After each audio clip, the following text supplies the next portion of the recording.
اعوذ باللہ من الشیطان الرجیم بسم اللہ الرحمن الرحیم وقال ربکم ادعونی استجب لکم ان الذین یستکبرون عن عبادتی سیدخلون جہنم داخرین۔ کل پچھلی آیت میں بات چل رہی تھی کہ اللہ تعالیٰ یہ کہہ رہے تھے کہ ان الساعۃ لآتیۃ، بے شک جو ہے قیامت کا وقت اور قیامت ضرور ایک نہ ایک دن جو ہے آنی ہے، اور اس کے اندر کوئی شک نہیں ہے۔ کیا ہے؟ قیامت کے بارے میں کوئی شک نہیں ہے، بالکل آنی ہے۔ اور آگے فرمایا تھا کہ لیکن اکثر لوگ جو ہے ایمان نہیں لاتے ہیں۔ اب آگے اللہ تعالیٰ دعا کے بارے میں کہہ رہے ہیں کہ وقال، کہ اے نبی صلی اللہ علیہ وسلم ربکم ادعونی، آپ یعنی کہ اپنے پروردگار کو پکاریے۔ کیا ہے؟ اپنے پروردگار کو پکاریے۔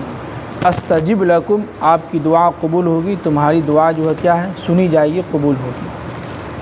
اب یہاں پر ایک چیز دیکھیے کہ دعا کے بارے میں یہ ہے، سب سے اہم بات یہ ہے کہ حضرت کعب بن احبار اور ایک دو صحابی رسول ہیں، وہ فرماتے ہیں کہ اللہ تعالیٰ نے اس امت کے لیے جو ہے، اس امت کے تمام لوگوں کو ایک حکم دیا ہے کہ جو دعا مانگیں، اور اس سے پہلے جو لوگ تھے ان لوگوں میں پیغمبروں کے علاوہ کسی اور کو حکم نہیں تھا۔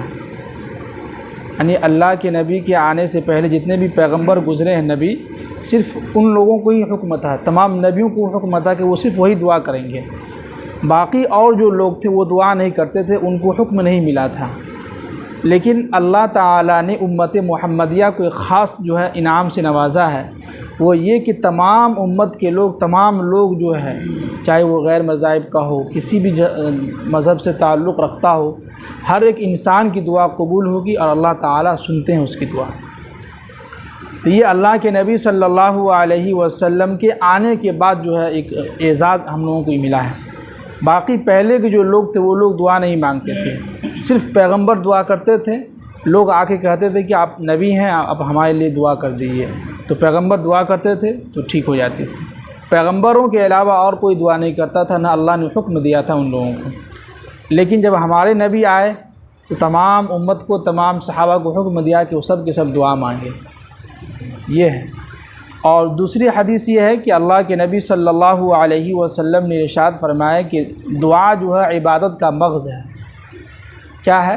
دعا ایک عبادت کا ایک مغز ہے، ایک سمجھیے کہ سب سے اہم ہے، اور اس میں اور ساری باتیں ہیں، بہت ساری احادیث ہیں۔ اس میں ایک حدیث یہ بھی ہے کہ اگر کوئی شخص اپنی حاجت، اپنی ضرورت جو ہے اللہ سے نہ مانگتے ہوئے کسی اور سے مانگے، جیسے کہ آپ کو کسی چیز کی ضرورت ہے تو آپ لوگوں کے سامنے ہاتھ پھیلا رہے ہیں، تو ایسے شخص پر اللہ تعالیٰ غصہ کرتے ہیں اور اللہ تعالیٰ ان پر غضب نازل کرتے ہیں، ان کے اوپر اللہ تعالیٰ ان سے ناراض ہو جاتے ہیں۔ تو اس سے یہ پتہ چلا کہ دعا جو ہے ایک ایسی عبادت ہے، اور دعا میں آپ ہر چیز مانگ سکتے ہیں۔ اللہ کے نبی صلی اللہ علیہ وسلم کی حدیث ہے مسلم شریف کی کہ جو ہے تم ہر چیز اللہ سے مانگو، یہاں تک کہ جو جوتا ہے اس کا اگر تسمہ بھی ٹوٹ جائے تو وہ بھی کس سے مانگو؟ اللہ سے مانگو۔ یہ اللہ کے نبی صلی اللہ علیہ وسلم جو ہے صحابہ کو حکم دے رہے ہیں، ہم لوگوں کو بھی حکم ہے۔ اب یہاں پر ایک چیز دیکھیے کہ نماز کے بعد جو دعا ہے، یہ سب سے اہم ایک ٹاپک ہے، اس کو تھوڑا غور سے سن لیجئے کہ نماز کے بعد دعا مانگنا پہلے کے زمانے میں کہ اللہ کے نبی صلی اللہ علیہ وسلم اور صحابہ کسی سے بھی ثابت نہیں ہے۔ کیوں؟ اس لیے کہ اس زمانے میں جو عرب کے جو لوگ تھے ان کو عربی کہتے ہیں، اور ہم لوگ جو ہیں ہم لوگ عجمی ہیں، تو عربی لوگ جو ہے ان لوگوں کو عربی آتی تھی، وہ لوگ نماز کے اندر ہی عربی میں دعا مانگ لیتے تھے۔ اگر ہم لوگ اردو میں دعا مانگنے لگے نماز میں تو ہماری نماز نہیں ہوگی، نماز خراب ہو جائے گی۔ وہی اگر عربی میں دعا مانگتے ہیں تو ہماری نماز ہو جائے گی۔ تو اس حساب سے پہلے کے جو زمانے میں یعنی اللہ کے نبی صلی اللہ علیہ وسلم، صحابہ، تو وہاں وہ لوگ عربی تھے، تو عربی کے اعتبار سے وہ لوگ دعا نہیں مانگتے تھے نماز کے بعد، اس لیے کہ وہ لوگ نماز کے اندر ہی دعا مانگ لیتے تھے سب کچھ۔ آج بھی آپ حرم میں دیکھیے گا، جب تراویح کی نماز ہوتی ہے تو تراویح کی نماز کے بعد 3 رکعت جو وتر کی نماز ہوتی ہے، تو اسی میں دعا جو ہے تیسری رکعت میں جو خوب رو رو کے آدھا گھنٹہ دعا مانگ رہے ہیں۔ الگ سے وہاں دعا نہیں ہوتی ہے، نماز کے اندر ہی دعا ہو گئی، اس لیے کہ وہ لوگ عربی لوگ ہیں۔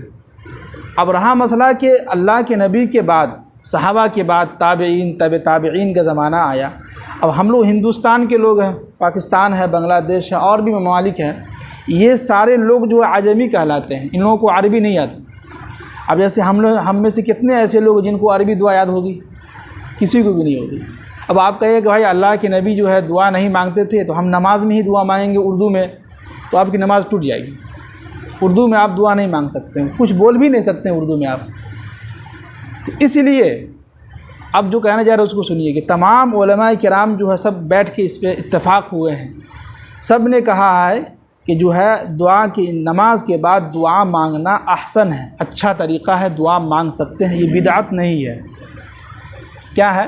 یہ بدعت نہیں ہے، اس لیے کہ ہم لوگ عجمی لوگ ہیں، ہم لوگوں کو عربی نہیں آتی ہے، تو اس حساب سے یہ کہا گیا ہے کہ جن لوگوں کو عربی نہ آتی ہو وہ نماز کے بعد دعا مانگ سکتے ہیں۔ یہ احسن طریقہ ہے، اچھا طریقہ ہے، اس کو ہم بدعت نہیں کہہ سکتے ہیں۔ نماز کے بعد آپ جو فرض نماز جو مسنون دعائیں ہیں وہ مانگ سکتے ہیں، اپنا بیٹھ کے ذکر کر سکتے ہیں۔ اب جن کو عربی نہ آتی وہ کیا کرے؟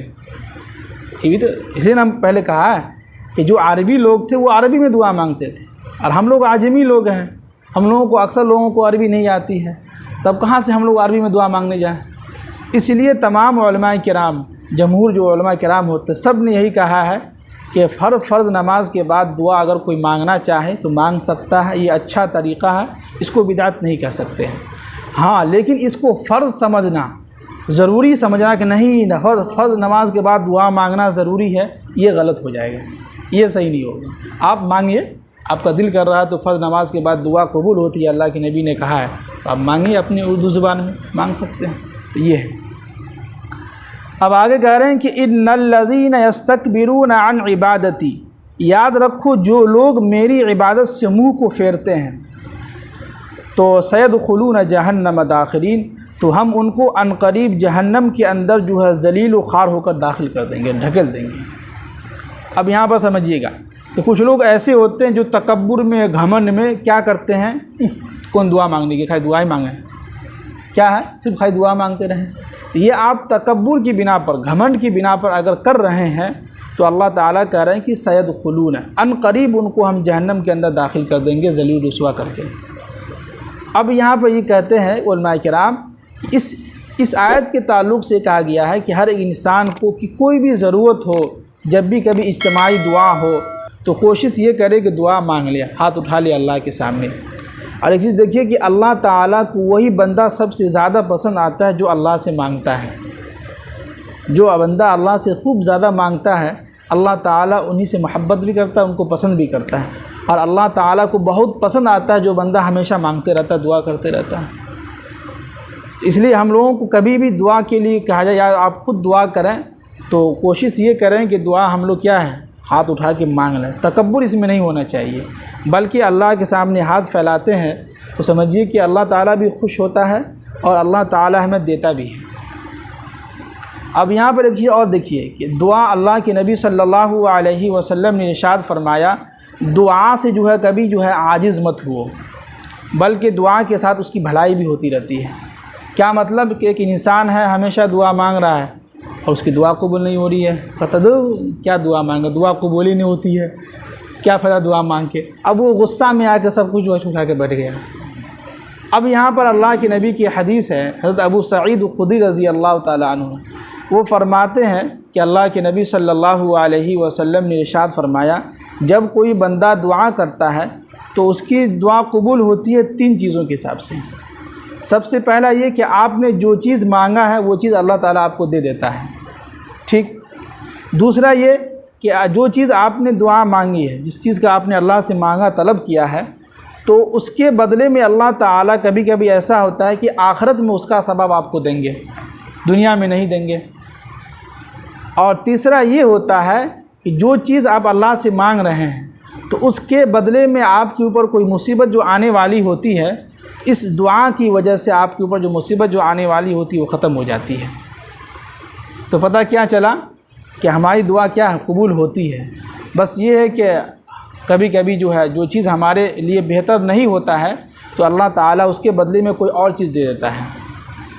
اب یہ اللہ ہی کو معلوم ہے کہ ہمارے حق میں، ہمارے اس میں جو کیا چیز بہتر ہے، کیا چیز صحیح ہے، کیا چیز غلط ہے، یہ اللہ ہی کو معلوم ہے کہ نہیں؟ ہم لوگ تو سمجھتے ہیں کہ اللہ ہم کو بھی چاہیے، ہم کو بھی چاہیے، لیکن اللہ تعالیٰ ہر کسی کو ہر چیز نہیں دیتا ہے، یہ اللہ کی مصلحت ہے۔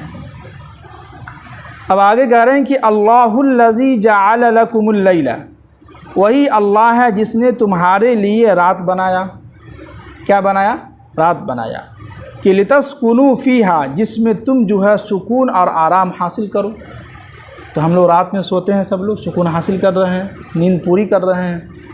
اور والنہار مبصرا، اور تم دن کے اندر دیکھو۔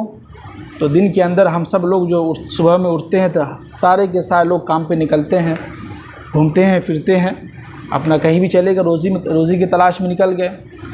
اب آگے کہہ رہے ہیں کہ اللہ تعالیٰ کی ان اللہ لذو فضل علی الناس، یاد رکھو کہ اللہ تعالیٰ تمام لوگوں پر فضل کرتا ہے، یعنی کہ رحم کرتا ہے تمام لوگوں پر۔ ولیکن اکثر الناس لا یشکرون، لیکن اکثر لوگ جو ہے ہمارا شکریہ ادا نہیں کرتا ہے۔ دیکھ رہے ہیں اللہ تعالیٰ کیا کر رہا ہے؟ ایسا نہیں ہے کہ فلاں بندہ گنہگار ہے تو اللہ تعالیٰ اس کے اوپر رحم نہیں کر رہا، نہ نہ نہ، اللہ تعالیٰ کہہ رہے ہیں کہ ہم تمام لوگوں پر رحم کرتے ہیں، اس کے اوپر فضل کرتے ہیں، لیکن ان میں سے 5 بندے ایسے ہیں جو ہمارا شکریہ ادا کر لیتا ہے، باقی سب جو ہے نافرمانی کر رہا ہے۔ تو کوئی بات نہیں ہے، موت آئے گی، موت کے بعد جو ہے قبر میں آئے گا ہی، تو فرشتے وہاں ان کو سمجھا دیں گے اچھے طریقے سے، ہے کہ نہیں؟ اللہ تعالیٰ ہم سب کو عمل کی توفیق نصیب فرمائے۔